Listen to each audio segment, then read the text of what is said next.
사도행전 3장 19절의 말씀입니다. 그러므로 너희가 회개하고 돌이켜 너희 죄 없이함을 받으라. 이같이 하면 새롭게 되는 날이 주 앞으로부터 이를 것이요. 또 주께서 너희를 위하여 예정하신 그리스도 곧 예수를 보내시리니.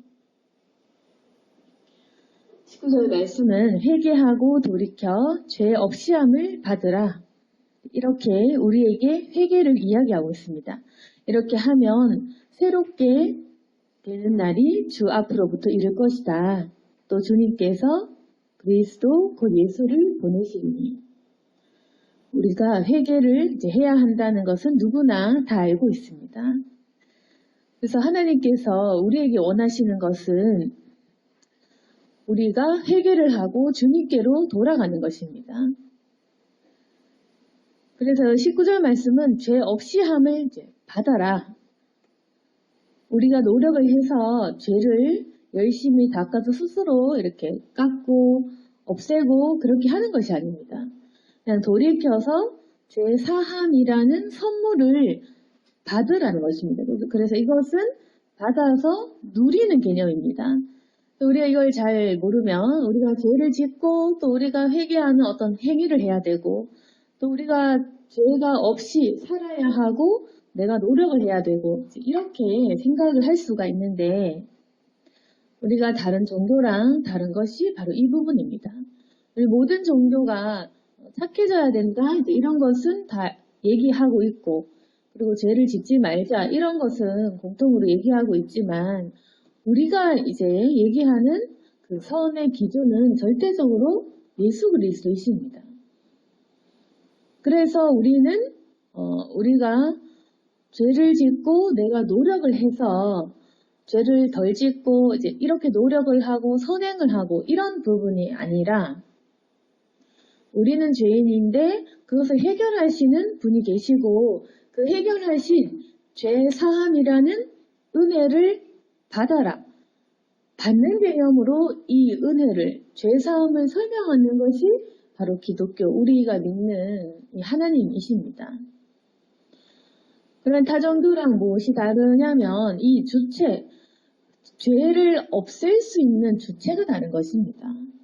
다른 종교는 그 주체가 사람이기 때문에 사람이 죄를 짓고 사람이 죄를 없애고 사람이 노력해서 착해지고 그렇기 때문에 모든 것은 사람이 죄악이 되는 것이고 그리고 사람이 또 노력을 해야 되는 것이고 그래서 원인도 사람이고 또 그렇게 깨끗하게 되는 것도 사람의 노력인 것입니다. 그 사람들이 이렇게 열심히 노력을 하면 그것이 선행이라고 믿고 또 그렇게 열심히 착하게 노력하고 사는 사람들을 보면 또 존경도 하겠죠. 근데 사람이 주체가 된다면 많은 문제들이 발생을 합니다. 왜냐하면 우리가 이 죄라는 것이 누가 죄를 짓겠습니까? 우리 모두가 죄를 짓습니다. 그리고 이유 없이 죄 짓는 사람이 있으면 모두가 이유가 있습니다. 우리 어떤 사람이든지 간에 죄 짓는 사람 물어보면 다 이유가 있습니다. 환경 탓이든 실수든 타고났든 그리고 어떤 사건을 인하여서 어쩔 수 없든 하여튼 모든 사람들은 죄 지을 수밖에 없는 이유가 있고 또 그 죄에 대한 노력 역시도 마찬가지로 모두가 공평하게 그렇게 할 수 없는 것입니다. 사람이 주체가 되면 어떤 그 원망도 자신에게로, 원망도 나에게로, 그리고 내가 이 죄를 해결하지 못하면 또 그 원인도 또 나에게 있고, 사람이 끝없이 이렇게 원망을 하거나 아니면 나를 자책하거나, 그리고 또 만약에 이 죄를 해결하며 착한 일을 한다고 해도 또 그 공로도 사람에게 있는 것. 그래서 이제 주체를 사람에게 돌린다는 것은 하나님의 그 신의 영역을 우리가 무시하는 것이 되는 것입니다. 만약에 사람이 죄를 짓고 사람이 해결해야 된다면 이 인간을 탄생시키신, 우리 인간을 지으신 창조주 하나님이 개입할 수 있는 모든 영역을 우리가 부정하는 것밖에 되지 않는 것입니다. 이렇게 되면 왜 하나님은 어디 계시나, 신은 왜 침묵하나, 이렇게 생각을 하게 됩니다. 그런데 만약에 이 죄를 사할 수 있는 권리, 그리고 그 권세가 하나님에게 있다라고 보았을 때는 창조부터 모든 것이 설명이 되는 것입니다. 하나님만이 죄를 사할 수 있는 그 능력이 있는 것. 사람이 착한 행동을 착한 척을 한다고 해서 그 죄가 없이 되는 것이 아니라 죄 사함이라는 그 영역 자체가 하나님에게 전적으로 주권으로 있다라고 생각을 했을 때 그때에 이 모든 선함이 질서가 유지가 되는 것입니다. 전적으로 이 죄를 판단하는 것도 하나님. 일단 우리가 이 전제가 뭐냐면 과연 죄가 무엇인가 여기서부터 출발을 해야 됩니다. 근데 그 죄가 무엇인가라는 이 문제를 처음부터 우리가 이 사람에게서 찾는다면 그러면 우리가 보는 시선에서 죄에 대한 그 선포를 하겠죠. 우리가 우리 기준으로 이것은 죄다, 이것은 죄가 아니다. 우리가 여기서부터 시작이 되는 것입니다. 사람의 기준으로 이 죄를 보게 되면 그럼 어떤 문제이냐면 모든 사람이 상황과 사건을 해석하는 기준과 관점이 다르기 때문에 누구나 다 다르게 해석을 하는 것입니다. 어떤 사람은 이것이 죄다. 어떤 사람은 이게 죄가 아니다. 내가 봤을 때 나는 죄가 아닌데 다른 사람이 봤을 때는 나보고 죄인이라고 이렇게 억울하게 되겠죠. 그러니까 이 죄가 무엇인가라는 그 전제부터 출발할 때 사람의 기준으로 봤을 때 그 누구도 정확하게 이것이 죄다라고 판단할 수 있는 사람은 없다라는 것입니다. 모두가 다 다른 생각을 합니다. 그렇기 때문에 우리가 지금도 하나님의 기준 관점에서 생각하지 않는다면 우리가 봤을 때는 저 사람은 악한데 또 우리가 봤을 때는 저 사람은 착한데 이렇게 될 것이고 또 다른 사람이 봤을 때는 아니다 그것이 악하다. 우리 같은 사회의 그 상황들, 같은 정치인, 같은 사람들 보면서도 우리 다 다르게 다 다른 시선으로 보겠죠. 그래서 나 자신을 누군가가 판단한다면 그것은 바로 사람이 될 수가 없는 것입니다. 나를 누가 판단하겠습니까? 심지어 나 자신도 나를 판단할 수가 없는 것입니다.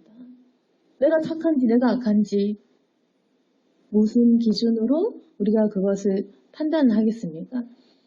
그래서 사람을 처음부터 미리 계획하시고 지으시고 우리를 창조를 하신, 그러니까 만들어내신 분만이 우리의 그 속 사정과 심령과 그 속 깊은 영혼의 모든 것들을 보고 계시기 때문에 철저히 죄의 기준은 하나님에게 있습니다. 그리고 하나님께서 죄가 있다, 없다라는 것을 판단하십니다.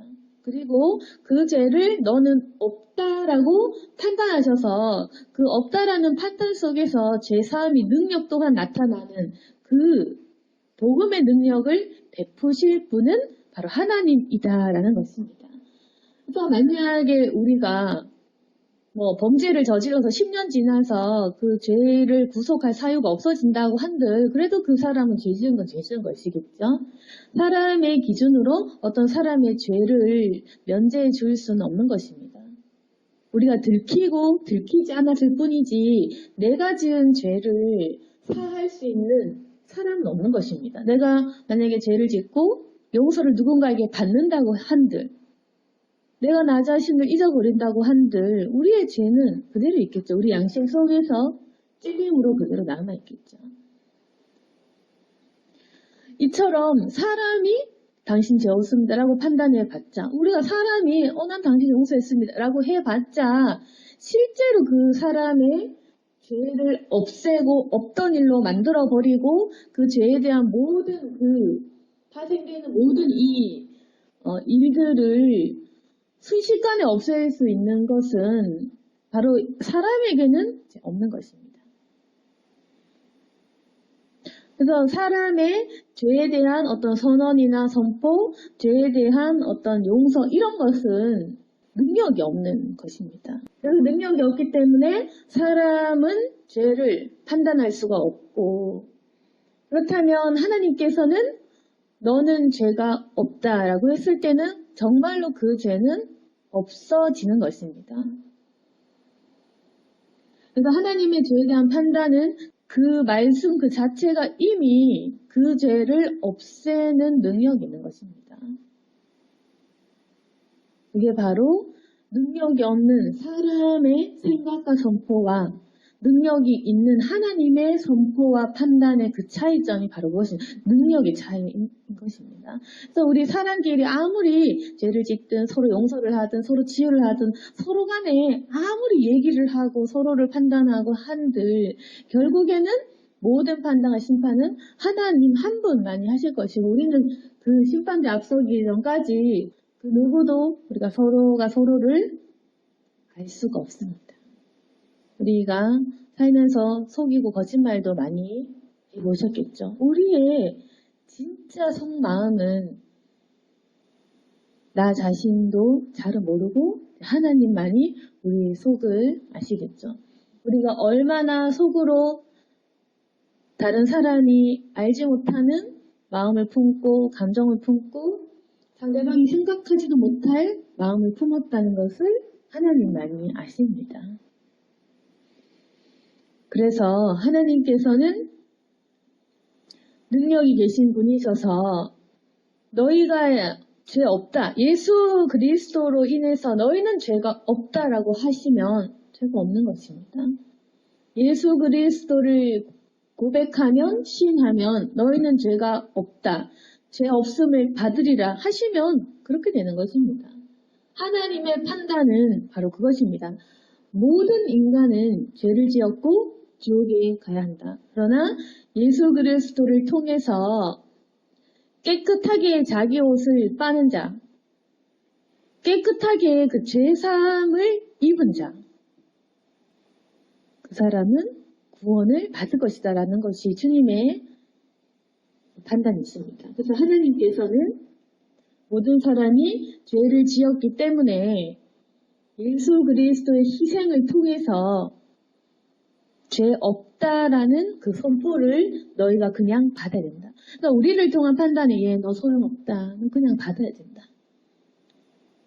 우리 노력하겠죠. 제가 이만큼 하나님 열심히 기도했습니다. 소용이 없다. 너는 그냥 받아야 된다. 우리가 병자인 것입니다. 영적으로, 육적으로 병자. 그럼 병자면 병자가 열심히 노력한다고 건강해지진 않겠죠. 우리가 팔다리가 부러졌는데 열심히 우리가 스스로 뼈를 붙일 수는 없겠죠. 그러면 하나님께서는 너는 약을 먹어야지. 넌 치료를 받아야지. 너는 스스로 할 수 있는 것이 아니라 너는 가만히 있어서 너는 받아야 된다. 그래서 하나님께서는 죄에 대한 그 죄를 없애는 것, 그리고 우리가 죄에 대한 치유를 받는 것에 대해서는 너희는 죄 없이 함을 받아야 되는 것이다. 스스로 죄 없게 노력할 수는 없다라는 것입니다. 그런데 만약에 우리가 이 복음의 핵심을 모르고 그냥 노력을 해야지, 그래도 내 노력은 들어가야지 라고 했을 때 좌절과 실패를 경험하겠죠. 아니면 우리가 열심히 노력하다가 도리어 내 위선과 가식하는 이 모습을 발견하겠죠. 우리는 노력을 해봤자 결국에는 우리가 착한 척, 아닌 척, 선한 척, 변화된 척, 우리가 그렇게 되는 것입니다. 왜? 사람 안에 선이 없기 때문에.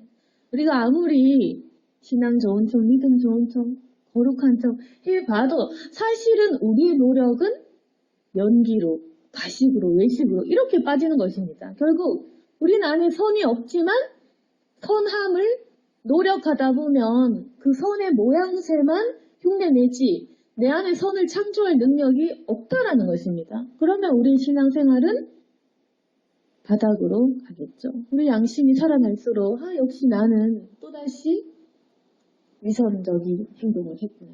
이렇게 되는 것입니다. 그래서 결국에는 우리가 노력을 도리어 하다 보면, 기도하고 신앙생활을 하다 보면 내가 끊임없이 정말 죄인이 맞구나. 내가 정말 노력하는 것이 정말 소용이 없구나. 라는 것을 경험하게 됩니다. 이때 우리가 체험하게 된다면 바로 그것이 복음이 됩니다. 그러면 우리가 부터도 마찬가지로 열심히 무릎으로 돌계단을 오르면서 고행을 했지만 자기 육신을 괴롭혀도 되지 않으니까.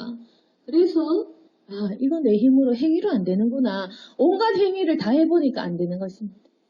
세상을 등지고 우리가 수도원에 가서 수도사가 된들 결국에는 내 안의 죄악과는 이길 수가 없었던 것입니다. 결국 그 어떤 노력과 행위로도 나는 선해질 수 없다. 이것은 받는 것이다. 그것이 복음의 결론이었습니다. 그리고 우리가 결국 내 힘으로 안 되고 내 노력으로 안 된다라는 말이 결국에는 천국 가는 문제는 내 노력이 아니라 하나님이 주시는 선물이다. 거저받는 것이다. 라는 것이 결국에는 하나님이 누구신가에 대한 문제와 정확하게 직결되는 것입니다. 만약에 우리가 노력을 해서 간다면 그 좋은 것이 아닙니다. 그럼 하나님은 노력한 사람만 인정하고 노력 좀 덜 하면 인정 안 해주고 점수를 매겨가지고 그렇게 하시겠죠. 모든 것을 사람이 한다고 생각을 하면 하나님께서 그것을 판단하실 때 하나하나 우리를 보시면서 그렇다면 하나님께서 도와주시는 것이 없이 점수를 매겨서 그렇게 할 것입니다. 그런데 그것이 아니라 주님께서는 내가 아들 예수를 보내어서 너희 대신에 죽어줄 테니까 너는 이 사실을 그냥 받아들여라. 하나님께서는 자신을 희생하는 방법으로 우리를 구원해 주신 것입니다. 그래서 만약에 우리가 행위대로 한다면 그 속에서 우리는 하나님의 사랑을 느낄 수 없는 것입니다. 내 노력으로 한다면 하나님의 사랑은 자비와 용서는 우리에겐 소용이 없는 것이 되는 겁니다. 그런데 우리가 죄를 지었음에도 불구하고 용서를 해준다. 내가 죄를 지었지만 예수님이 대신 갚아주셨다. 이때 우리는 하나님께 사랑의 빛을 지게 되는 것입니다. 그래서 하나님은 우리에게 사랑의 빛을 지게 하시고 공짜로 좋은 것을 받게 하시고 우리의 마음을 미안하게 하시고 고마워하게 하시고 이런 관계를 통해서 하나님을 전적으로 찾고 의지하도록 사랑하도록 그렇게 인도를 하시는 것입니다. 그래서 우리가 하나님을 잘 모르기 때문에 그리고 그분이 얼마나 우리를 사랑하시는지 모르기 때문에 대신 죽어주신 그 십자가의 그 모습을 통해 내가 너를 사랑한다 이렇게 알려주십니다. 그래서 우리는 내 노력으로 내가 열심히 해서 천국에 가는 것이 아니구나. 나는 내 아버지 하나님께로부터 이것을 공짜로 거저 얻었구나. 이렇게 우리가 깨닫게 된다면 구원도 내가 결정한 것이 아니기 때문에 확신하게 되고 복음 또한 우리가 누릴 수 있는 것입니다. 그리고 그 구원의 판단이 주님께로부터 왔다는 건 절대로 실수도 취소도 없는 것이겠죠. 내가 한다면 사람이 한다면 실수도 있고 또 내가 말 안 들으면 취소도 있겠지만 하나님께서는 이미 그 말씀을 하실 때 완벽하기 때문에 절대로 실수할 수 없는 것입니다. 실수가 존재하지가 않는 것입니다. 그래서 우리를 구원하시고자 하는 문제도 바뀌어지거나 취소되는 경우는 없는 것입니다. 그것을 우리가 반드시 믿으셔야 됩니다. 그래서 20절에 주께서 너희를 위하여 예정하신 그리스도 곧 예수를 보내시리니 하나님이 영원 전부터 거룩한 선지자들의 입을 통하여 말씀하신 바 만물을 회복하실 때까지는 하늘이 마땅히 그를 받아들이라. 그래서 예수님께서 이제 죄 없이 함을 받아라 했고, 그리고 예수님을 보내실 건데, 이미 거룩한 선지자들을 통해서 끝없이 예수님이 오실 거다라는 것을 말하셨습니다. 이사야 선지자든 성경 곳곳에 보시면 예수님에 대한 그 예언들, 그렇게 말씀을 하시면서 계속 그 메시아 대망을 하게 한 겁니다. 다시 오실 우리 예수님. 우리가 지금 재림을 기다리고 있지만 이 구약 시대는 더욱이 그랬고 신약 시대는 또 보았고, 하여튼 구약 시대부터 계속 예언된 바로 이 메시아. 그래서 이 구절은 이제 모세와 사무엘과 아브라함을 통해서 예수님이 어떤 분이신지를 우리에게 설명을 하는데, 22절에 보시면 모세가 말하되 주 하나님이 너희를 위하여 너희 형제 가운데서 나 같은 선지자 하나를 세울 것이 너희가 무엇이든지 그의 모든 말을 들을 것이라. 누구든지 그 선지자의 말을 듣지 아니하는 자는 백성 중에서 멸망받으리라 하였고, 여기서 선지자는 바로 예수님을 의미합니다. 그러니까 모세도 이런 예언을 했다. 너희 형제 가운데서 나 같은 선지자를 세울 것이다. 그래서 여기에 보시면 예수님을 선지자로 비유를 했죠. 왜 선지자로 비유를 했냐면, 선지자라고 하면 어떤 역할이냐면 하나님의 말씀을 재현하는 사람. 그래서 백성들이 그 사람의 말을 들으면 축복을 받고 듣지 않으면 재앙받는 것. 그게 바로 선지자 역할입니다. 하나님의 뜻을 전파하는 사람. 하나님의 그 거룩한 말씀을 대신 전해주는 사람.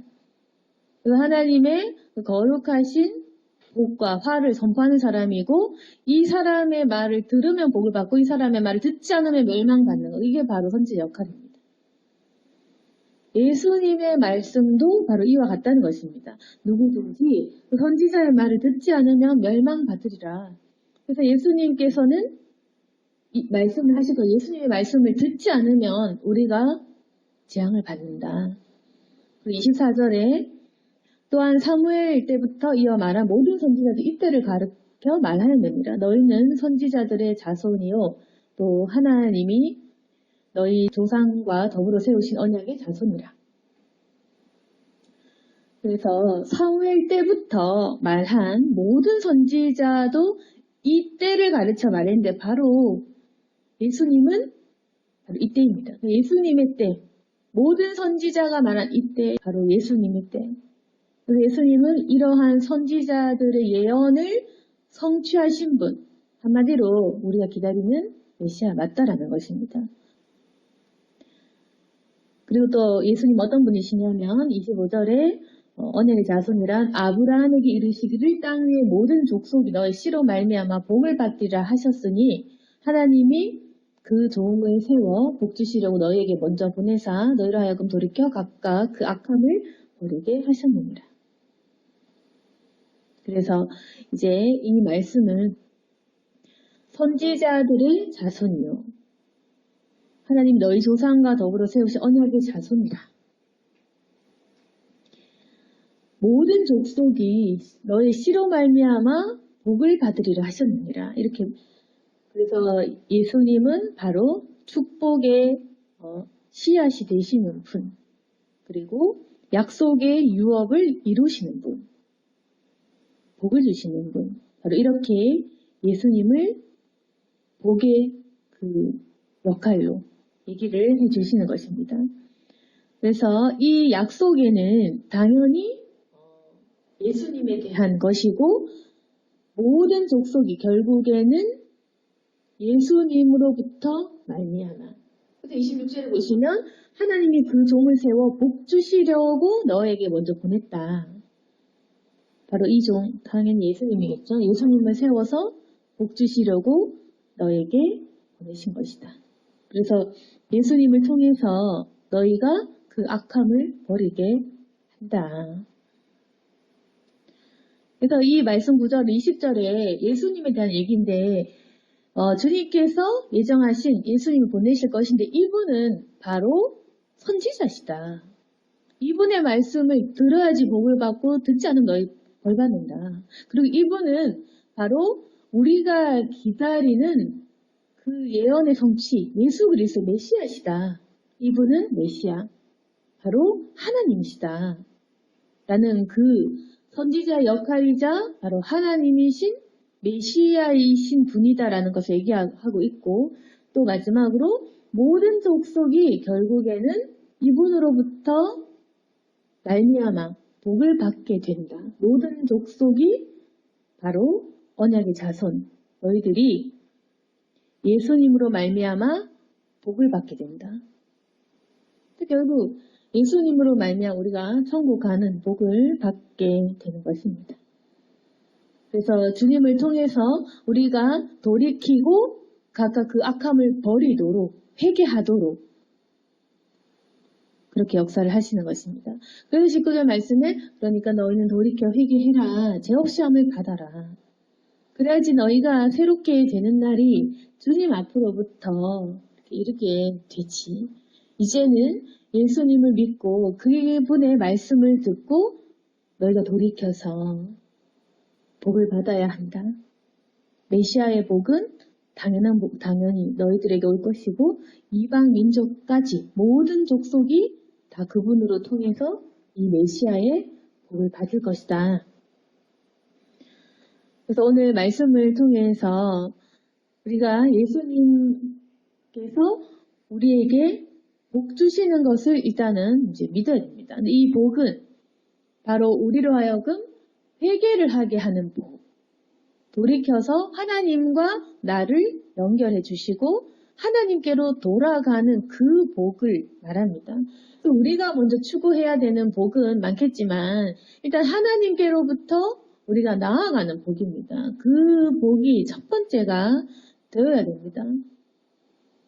우리가 여러 가지 원하는 것들이 있고 또 지금 당장 급한 문제들도 있겠지만 먼저는 하나님을 만나는 복, 내가 다시 돌이키는 복을 받아야지 그 이후에 다른 문제들이 해결이 됩니다. 그래서 우리가 지금 중요한 문제는 내 삶에서 자꾸 하나님을 빼려고 하는, 제외시키는 이 사람의 악함을 우리가 반드시 이기고 승리해내야 됩니다.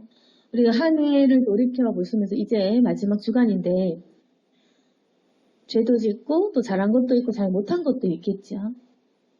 근데 결국 우리가 계속해서 죄를 반복할 것이고 또 여전히 이런 전염병이든 힘든 상황들은 올 것입니다.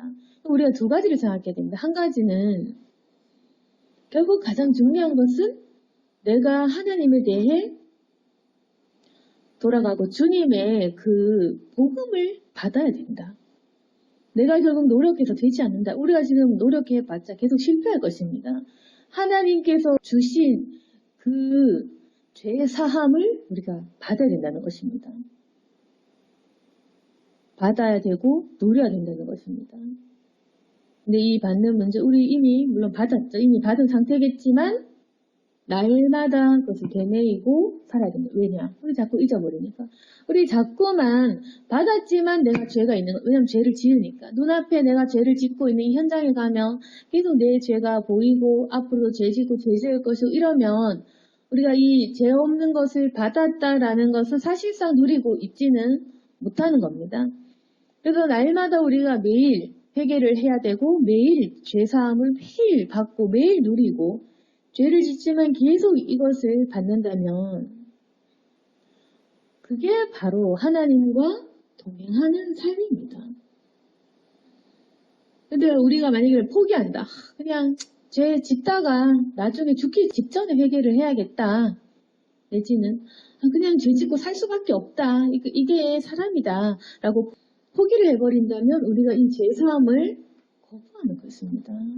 그래서 우리가 먼저는 날마다 죄사함을 누리고 이 복음을 받아들이는 것. 이걸 해야 되고 또 두 번째는 주님께서 주시는 이 복을 반드시 받아야 된다는 것입니다. 올 한 해 돌이켜보면 받은 복도 있고 받지 못한 복도 있는 겁니다. 우리가 지금 생각할 것은 아직 우리가 물론 충분히 감사하고 복 받은 것도 있겠지만 우리가 미처 더 구하지 못해서 더 믿지 못해서 못 받은 복도 있는 겁니다. 그래서 이제는 우리가 주님께 나아갈 때 하나님, 내가 받아야 될 주님의 유업을 받게 하시고 주님께서 말미암은 그 복을 나에게 달라. 믿음의 복을 주시고 형통한 복을 달라. 그래서 올 한 해 아쉬운 점이 있다면 우리가 이제 내년 한 해는 돌이켜서 죄사함의 그 복음의 은혜를 날마다 누리고 그리고 올해 다 받지 못한 그런 축복도 많이 받아야 될 것입니다. 그래서 올 한 해보다는 내년에 더 소망이 되고 행복한 한 해가 되어야 되고 이제 우리가 올 한 해 실수했던 모든 일에서 벗어나서 주님께로 돌아가고 다시금 예수 그리스도만 의지하는 저와 여러분이 되기를 소망합니다. 아멘. 기도하겠습니다. 거룩하신 하나님 아버지, 우리의 죄와 또 주님의 용서는 뗄래야 뗄 수 없고 또 우리가 회개하는 문제와 복받는 것 또한 뗄 수가 없는 문제입니다. 회개하며 주님께 돌아갈 수 있도록 도와주시고 주님의 명령을 따라 순종하여 복받게 하여 주시옵소서. 우리 모든 성도들을 항상 축복하시고 인도하셨지만 더 많은 것이 있다는 것을 믿습니다.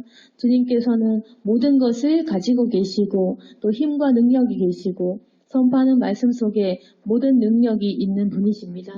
우리 성도들이 그걸 다 알고 믿고 따를 수 있도록 도와주시고 더 많은 것들을 간절히 구할 수 있도록 도와주시옵소서.